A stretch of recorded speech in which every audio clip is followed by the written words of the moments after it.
foundational errors. This is what Solomon saw. He said, I have seen servants riding on horses and princes walking as servants upon the earth.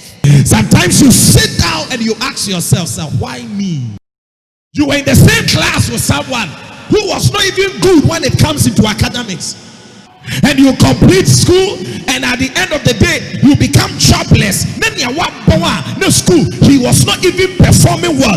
It's now a supervisor in a certain company. Now at the end of the month, he or she collects more than 10,000 Ghana cedis, and you who was very good in academia, abrabo and windini. And this is the error Solomon. I came to correct that error. When you think about it, you don't even understand. The one who is desiring to get married is not getting the privilege to get married. And the one who has also gotten married is not getting the privilege to take a seed. If you don't correct errors, it becomes a pattern.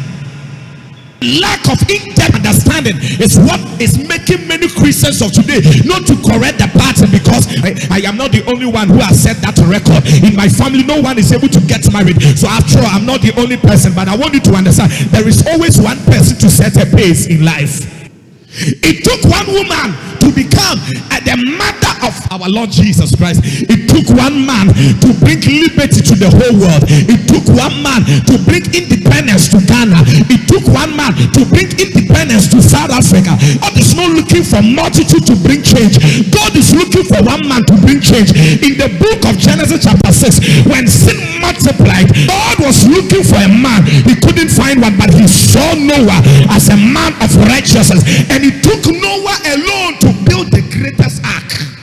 You must be angry in the spirit and tell yourself enough is enough, because when the blessing of the Lord delays and you stay in a situation for a long time, you begin to compromise your faith. It takes the grace of God for you to sustain yourself in the midst of chaos. Foundational pattern, if you want to deal with it, it doesn't take prayer alone. It takes daily consciousness to deal with foundational pattern, because foundational pattern takes hold of its victim by surprise. Levi and Simeon was the great grandfather to Moses, and what happened?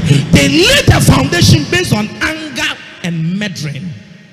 Moses is very anointed, yet the foundational pattern fought against him and prevented him from inheriting the promised land. God called Moses into the prophetic office to go and set the children of Israel free. God said unto Moses, go to River Nile and stand at the bank of the river and confront the river and turn the river into blood. So God saw if he doesn't allow Moses to deal with the foundation will make him wretched.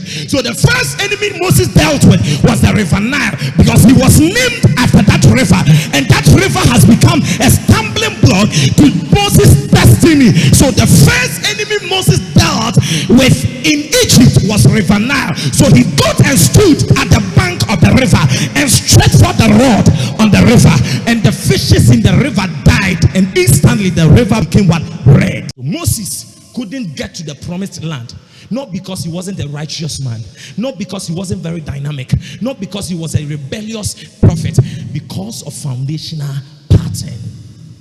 And what fought against the destiny of Moses was, number one, anger. Number two, river, the source of his name.